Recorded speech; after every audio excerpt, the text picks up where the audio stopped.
Praise the Lord. എല്ലാവർക്കും യേശുവിൻ നാമത്തിൽ വന്ദനം. ഈ വേനൽ ചൂടിൽ ഇലക്ഷൻ്റെ ചൂടും കൂടി ഒന്നിച്ച് ചേർന്നപ്പോൾ എല്ലാവരും നന്നായിട്ട് അത് ആസ്വദിച്ച് കാണും എന്ന് വിശ്വസിക്കുന്നു. ഇന്നൊരു ശാന്തമായ ദിവസമാണ്.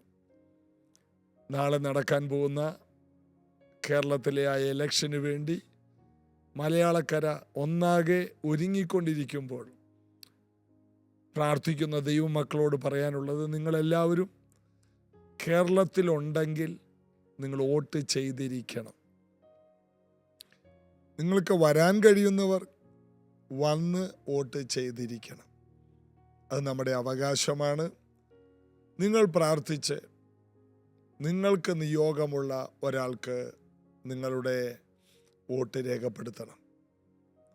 അങ്ങനെ ദൈവാനുഗ്രഹമുള്ള ഒരു ഗവൺമെൻറ് ഇനിയും നമുക്ക് കേരളത്തിലുണ്ടാകട്ടെ.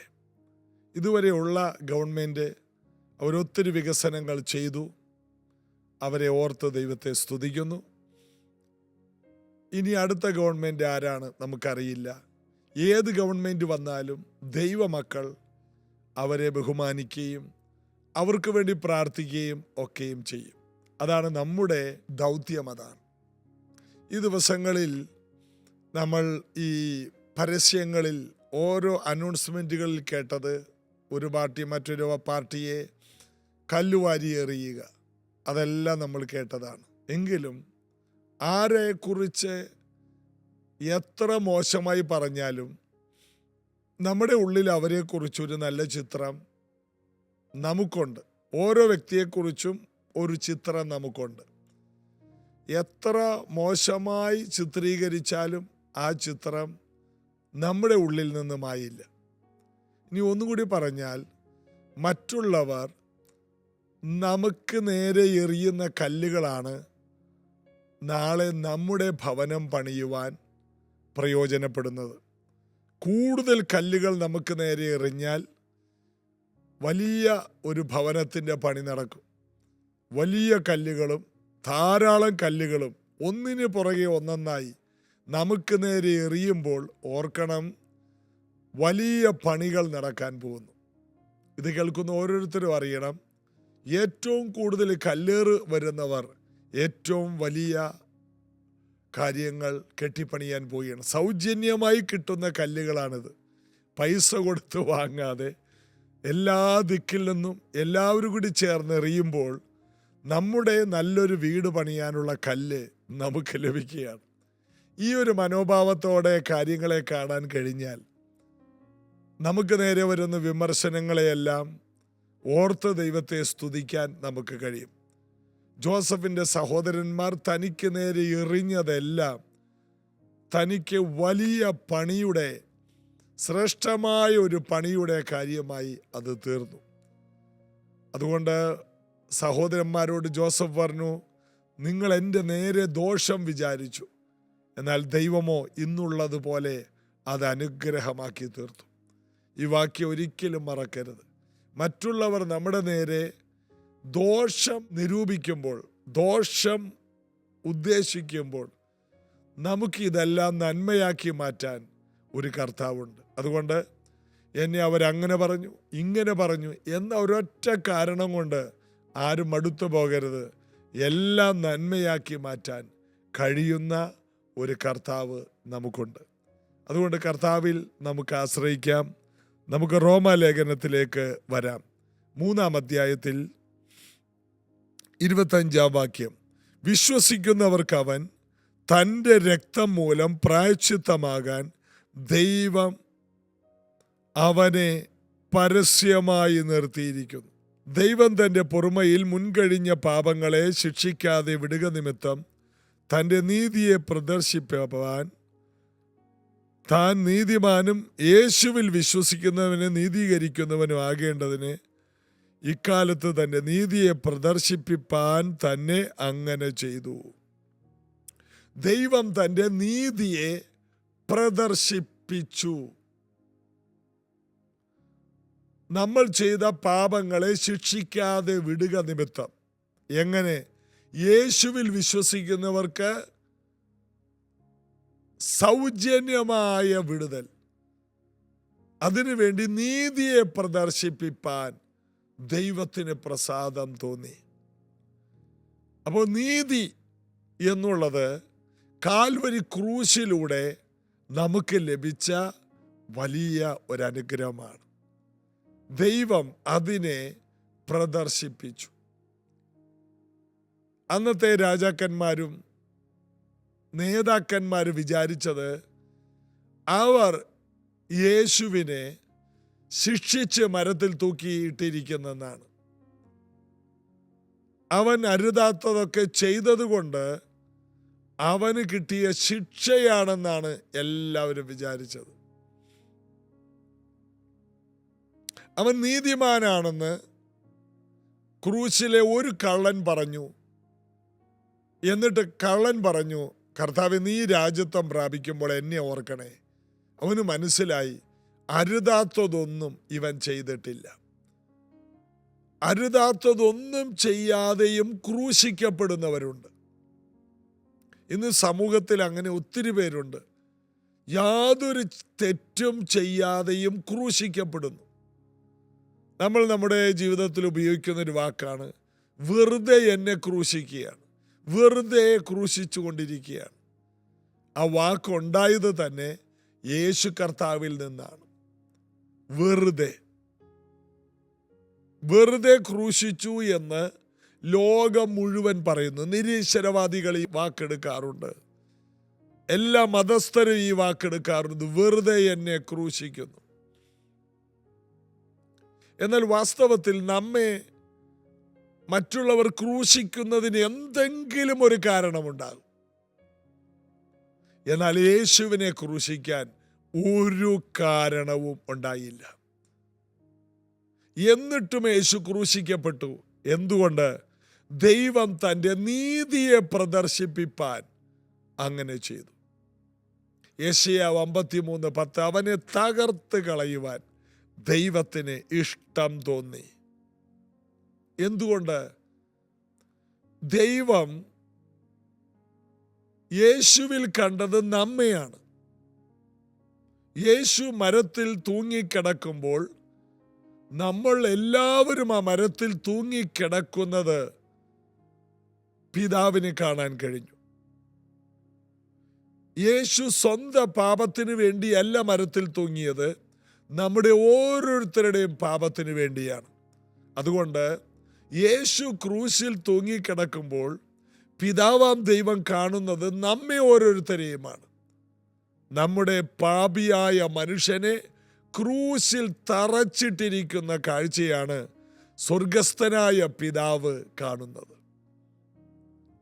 നാം ഓരോരുത്തരും ശപിക്കപ്പെട്ടവരായി ആ ഏറ്റവും വലിയ ശിക്ഷ ഏറ്റെടുക്കേണ്ട സ്ഥാനത്ത് യേശു നമുക്ക് പകരം മരിച്ചതുകൊണ്ട് നമ്മുടെ ക്രൂശീകരണം ഒഴിവായി, നമ്മുടെ ശാപത്തിൻ്റെ അവസ്ഥ മാറി, പാപത്തിൽ നിന്ന് നമ്മൾ സ്വതന്ത്രരായി.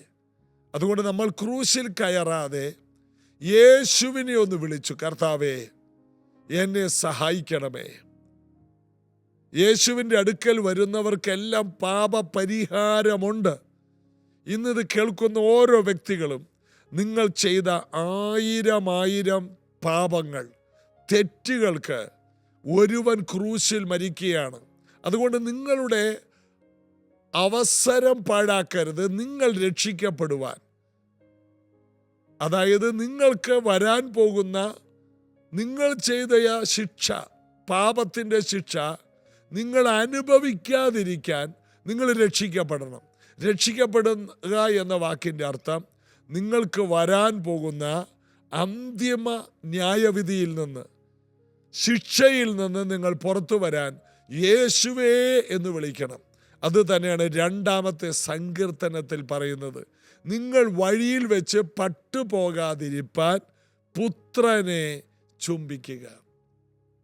നിങ്ങളുടെ ജീവിതയാത്രയിൽ ജീവിത വഴിയിൽ നിങ്ങൾ തീർന്നു പോകാതിരിപ്പാൻ, നിങ്ങൾ നശിച്ചു പോകാതിരിപ്പാൻ, നിങ്ങൾ തകർന്നു പോകാതിരിപ്പാൻ, നിങ്ങളുടെ ഭാവി അപകടമാകാതിരിപ്പാൻ നിങ്ങൾ യേശുവേ കർത്താവേ, എൻ്റെ ഹൃദയത്തിലേക്ക് വരണമേ, എൻ്റെ പാപം എന്നോട് ക്ഷമിക്കണമേ എന്ന് പറയുവാൻ ആരുണ്ട്? ഇന്നിത് കേൾക്കുന്ന, പുതുതായി കേൾക്കുന്ന ആരെങ്കിലും ഉണ്ടെങ്കിൽ നിങ്ങളുടെ ഹൃദയം തുറന്ന് കർത്താവിനെ വിളിക്കണം.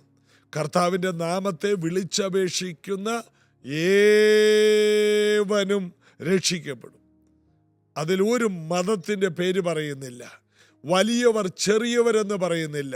കർത്താവിൻ്റെ നാമം വിളിച്ചപേക്ഷിക്കണം. അതായത് നിങ്ങൾ ക്രൂശിച്ച ഈ യേശുവിനെ ദൈവം കർത്താവും ക്രിസ്തുവുമാക്കി വെച്ചു എന്ന് പത്രോസ് തൻ്റെ ആദ്യ പ്രസംഗത്തിൽ പെന്തക്കോസ്ത് നാളിൽ പറഞ്ഞപ്പോൾ അത് കേട്ട് ഹൃദയത്തിൽ കുത്തുകൊണ്ട 3000 പേർ സ്നാനപ്പെട്ട് മാനസാന്തരപ്പെട്ട് സഭയോട് ചേർന്നു.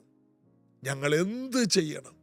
ഞങ്ങൾ ഈ ചെയ്ത പാപം ഞങ്ങളെ വിട്ട് മാറാൻ എന്ത് ചെയ്യണം?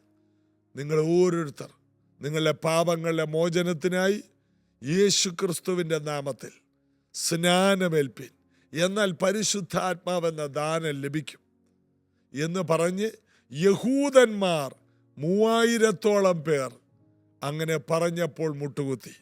അതുവരെ ജാതികൾ, അതിനകത്തൊരാൾ പോലുമില്ല. പെന്തക്കോസ്ത് പെരുന്നാളൊക്കെ ആയതുകൊണ്ട് പല രാജ്യത്തുനിന്ന് വന്ന ഉയർന്ന ഉദ്യോഗസ്ഥന്മാരും പല ഭാഷകളിൽ ഉള്ളവരും ആയ മനുഷ്യർ അവരവധിക്ക് വന്നതാണ്. എന്നാൽ ആ വന്നത് അവരുടെ ജീവിതത്തെ മാറ്റിമറിച്ചു. ഈ ദിവസങ്ങളിൽ നമ്മുടെ അവധിക്കാലമാണ്. ഇന്നൊരു പ്രത്യേക അവധി ദിവസമാണ്. ഈ അവധികളിൽ നമുക്ക് വലിയ മാറ്റങ്ങളാണ് ദൈവം തരുന്നത്. എല്ലാ മതസ്ഥരുടെയും അവധികൾ ഈ കുട്ടികളുടെ അവധിക്കാലത്ത് വന്നിരിക്കുകയാണ്. ഈ അവധിക്കാലത്ത് എനിക്ക് നിങ്ങളോട് പറയാനുള്ളത്, കുട്ടികളുടെ അവധിക്കാലങ്ങളിൽ പറയാനുള്ളത്, നിങ്ങൾ വേദപുസ്തകം വായിക്കുക, ശരിയായ സത്യം അറിയുക. സത്യം നിങ്ങളെ വിടുവിക്കും. അവൻ നമ്മെ പരസ്യമായി അനുഗ്രഹിക്കേണ്ടതിന് യേശു ക്രിസ്തുവിനെ പരസ്യമായി ക്രൂശിൽ തൂക്കിക്കളഞ്ഞു. ആ കർത്താവിനെ പരസ്യമായി ഏറ്റുപറയാൻ എത്ര പേർ തയ്യാറാണ്? പരസ്യമായി യേശുവിനെ ലജ്ജയില്ലാതെ പരസ്യമായി ഞാൻ യേശുവിനെ സ്വീകരിക്കുന്നു. ആ വ്യക്തി അനുഗ്രഹിക്കപ്പെടും. ദൈവം ഈ ഭൂമിയിലേക്ക് വിശുദ്ധീകരിച്ച് അയച്ച ദൈവപുത്രനെ സ്വീകരിക്കുന്ന ഒരാൾ ഒരു നാളും ലജ്ജ കാണുക പോലുമില്ല. അവർ മാനിക്കപ്പെടും. അവർ നീതിമാന്മാരായി തീരും. നമുക്ക് നീതി ലഭിക്കേണ്ടതിന് ദൈവം അവനെ പരസ്യമായി നിർത്തിയിരിക്കുന്നു. നമുക്കിന്ന് പ്രാർത്ഥിക്കാം, കണ്ണുകളടച്ച് പ്രാർത്ഥിക്കാം. ഇന്ന് ആരെങ്കിലും യേശുവിനെ സ്വീകരിക്കാത്തവരുണ്ടെങ്കിൽ എന്നോട് ചേർന്നിങ്ങനെ പ്രാർത്ഥിക്ക്. യേശുവേ, എൻ്റെ പാപം എന്നിൽ നിന്ന് മാറ്റണമേ, എന്നെ അങ്ങ് കരുണയോടെ വിടുവിക്കണമേ. ഞാൻ അങ്ങയെ എൻ്റെ കർത്താവും എൻ്റെ രക്ഷകനുമായി സ്വീകരിക്കുന്നു. എൻ്റെ പാപങ്ങളെ മായിച്ചു കളയണമേ, എന്നെ സൗഖ്യമാക്കണമേ, എന്നെ വിടുവിക്കണമേ, പുതിയൊരു ജീവിതത്തിനായി എന്നെ ഒരുക്കണമേ, യേശുവിൻ നാമത്തിൽ ആമേൻ. ആ വാക്കുകൾ നിങ്ങൾ കൂടുതൽ ദൈവത്തിൽ ആശ്രയിക്കുവാൻ ഉപയോഗിക്കുന്ന വാക്കുകളാണ്. ആ വാക്കുകൾ ദൈവം നീതിയായി കണക്കിടും. ഇന്ന് അത് ഏറ്റുപറഞ്ഞവരെല്ലാം നീതീകരിക്കപ്പെട്ട് കഴിഞ്ഞു. ആ സെക്കൻഡിൽ തന്നെ കർത്താവ് നിങ്ങളെ ഉയർത്തട്ടെ, മാനിക്കട്ടെ. നാളത്തെ വോട്ട് മറക്കരുത്. നാളത്തെ രാവിലെയുള്ള ജീസസ് എവരിഡേ മറക്കരുത്. നാളെ, പ്രത്യേകിച്ച് നാളെ ഉപവാസ പ്രാർത്ഥന ഉണ്ടായിരിക്കുന്നതല്ല. പ്രൈസ് ജനറേഷൻ ചർച്ചിൽ വ്യാഴാഴ്ച നാളെ ഉപവാസ പ്രാർത്ഥന ഉണ്ടായിരിക്കുന്നതല്ല. പകരം വെള്ളിയാഴ്ച രാവിലെ ഉപവാസ പ്രാർത്ഥന സഭയിൽ വെച്ച് രാവിലെ 10:30 ഉണ്ടായിരിക്കും. എല്ലാവരും കടന്നു വരിക. നാളെ ഒരുമിച്ച് നമുക്ക് മീറ്റിംഗിൽ പങ്കെടുക്കാം. God bless you.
Oh